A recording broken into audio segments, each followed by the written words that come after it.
Hola, una vez más compartiendo con ustedes a través de la Radio Corporación de Coyhaique, Puerto Aysén, Puerto Chacabuco.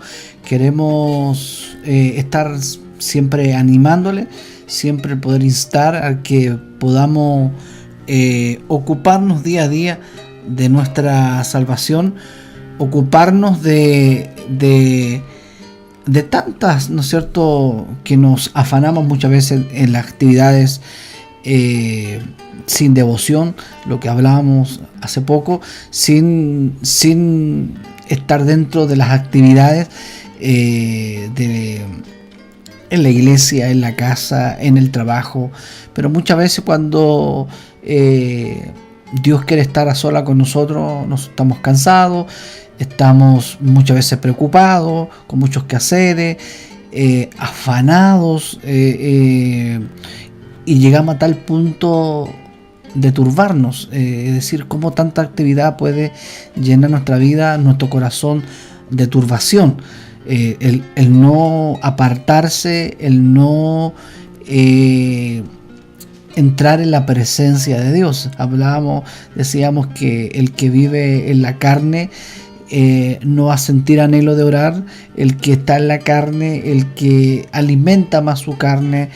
¿El por qué? Porque la carne no se va a inquietar para hablar, para predicar, para orar, para estudiar la palabra, estar escudriñando la palabra de Dios. La carne no se va a avergonzar, la carne no se va a inquietar o preocuparse porque no ha orado durante el día. No, para nada. Mejor para la carne, mejor para ella. Mientras menos se ora, mientras menos se estudia, mientras menos se congrega, mientras menos justicia hagamos aquí en la tierra, mejor para la carne, porque la carne es así. Es injusta, la carne es egoísta, la carne es celosa, es envidiosa, la carne es así. Estás atraída y está cautivada por el pecado, pero cuando se vive en el espíritu, lo único que desea la persona espiritual que está en el espíritu es hablar con el Padre, darle gracias a Dios por la mañana al despertar, darle gracias a Dios por la comida, el decir cada día, la persona que está en el espíritu: Señor, quiero ser transformada este día, un poco más de transformación, un poco más de poder que la imagen tuya se vea en mí. Pero la carne no va a ser su vehemencia, la carne no va a ser su preocupación de ser cada día transformado. Lo único que va a querer satisfacer la carne, el poder que los deseos de la carne sean cumplidos, y se va a sentir bien. El sentirse bien, la carne siempre se va a sentir bien. La carne se va a sentir bien cuando come, cuando descansa, cuando duerme, cuando disfruta, ¿no es cierto? Cuando se disfruta una rica comida, ¿no es cierto? Pero cuando se pide abstenerse, no le gusta la carne. Entonces, hay cosas que cuando vivimos en el espíritu, algo sucede, algo pasa en nosotros. Hay una preocupación de estar ocupándonos de nuestra salvación con temor y temblor, porque es una responsabilidad el poder orar, leer, escudriñar, congregarse.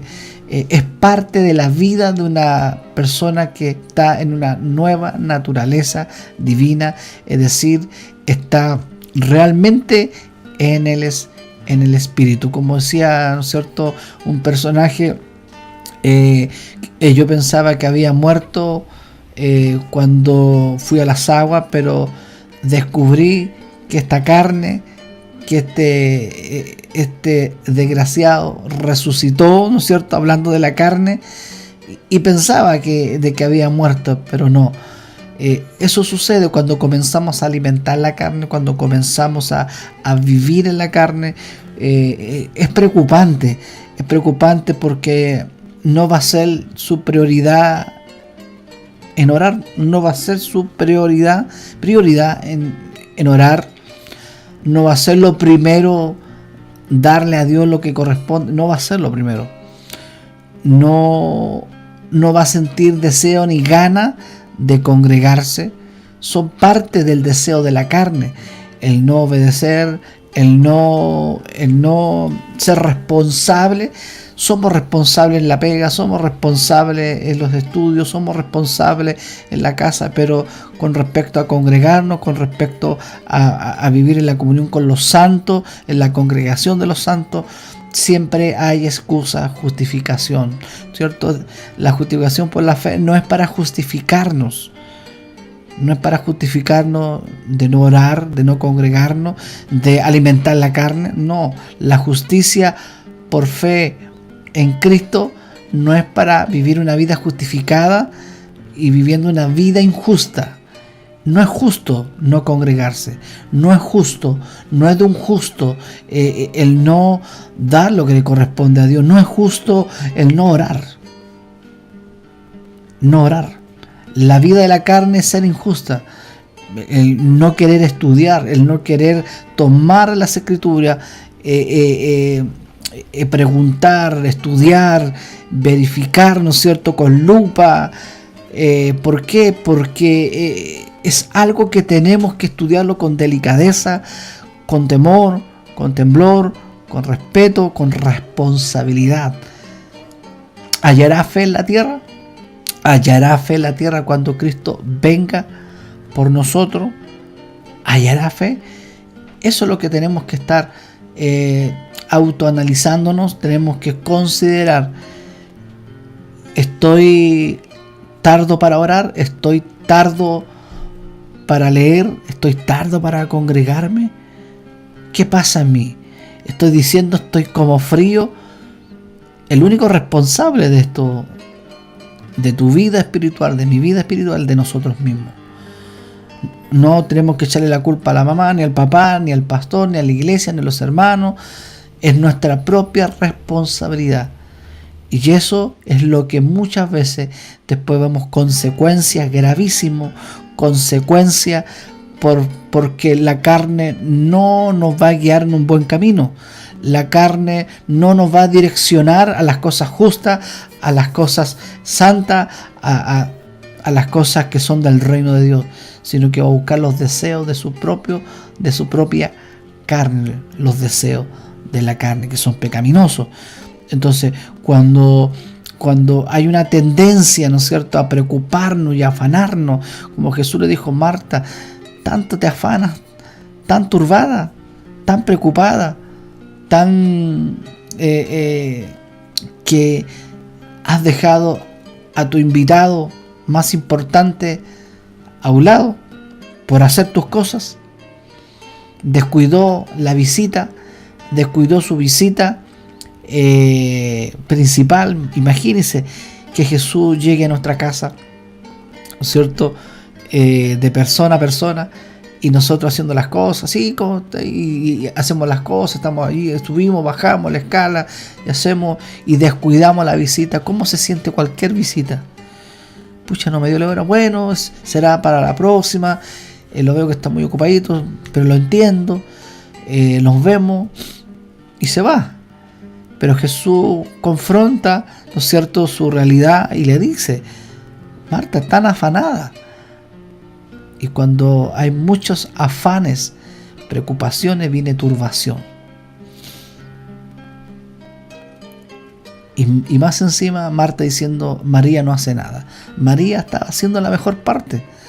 Lo primero, escuchar al maestro, estar con el maestro, aprender del maestro. No hay nada mejor que estar con el maestro. Estamos afanados, estamos cansados, estamos atribulados, estamos turbados. Los deseos de nuestra carne nos están llevando por mal camino. Hemos descuidado la oración, hemos descuidado el estudiar, hemos descuidado el congregarnos. Tenemos que autoanalizarnos. ¿Hallará fe cuando venga Jesucristo a buscar a su iglesia? Que nos pille confiando, que nos pille con una fe, certeza, cuando Él venga a buscar a su novia. Desde acá, de los estudios de la Radio Corporación de Coyhaique, muchas bendiciones. Será hasta la próxima. Somos de la congregación Cristo, tu única esperanza. En los micrófonos, Pastor Miguel Ángel Mendoza Rojas. Muchas bendiciones y le insto a que nos ocupemos con responsabilidad la salvación que a Jesús le costó cara pagar por nosotros. Recuerde que toda la culpa fue transferida a su cuenta. Toda la culpa, el pecado, el castigo fue transferido, traspasado a la cuenta de Jesús. Y eso le costó caro a Él. Que Dios nos ayude a tener conciencia del Evangelio. Chao, chao. Gracias.